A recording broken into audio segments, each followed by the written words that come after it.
ఓ ఊళ్ళో సోమరాజు, రామరాజు అనే ఇద్దరు రైతులు ఉండేవారు. సోమరాజు పొలంలో దిగుడు బావి ఉండేది. ఆ నీటిని తన పొలానికి పెట్టుకుని చక్కగా పంటలు పండించుకునేవాడు. కానీ రామరాజు పొలంలో అలాంటి బావి ఏదీ లేదు.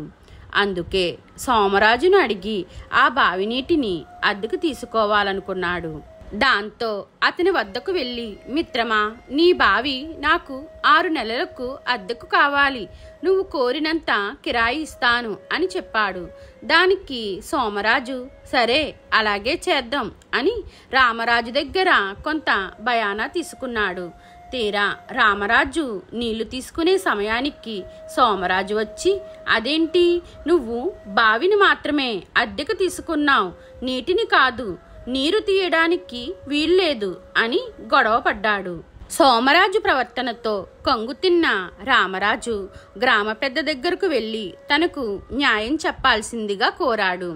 అంతా విన్నాక బాగా ఆలోచించిన ఆ గ్రామ పెద్ద సోమరాజును పిలిపించాడు.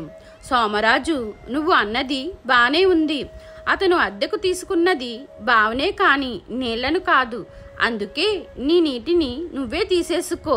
నీరంతా ఖాళీ చేసి రామరాజుకు ఇస్తే మిగిలిన బావిని అతడు వాడుకుంటాడు అని చెప్పాడు. అది విన్న సోమరాజుకు బుర్ర తిరిగిపోయింది. తప్పు తెలుసుకున్నాడు. దాంతో డబ్బు కోసం ఆశపడి అలా మెలికిపెట్టాను. దయచేసి నన్ను క్షమించండి.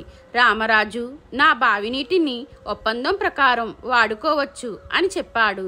దాంతో సంతోషించిన రామరాజు ఆ నీటిని తన పొలానికి పెట్టుకుని సంతోషంగా సాగు చేసుకున్నాడు.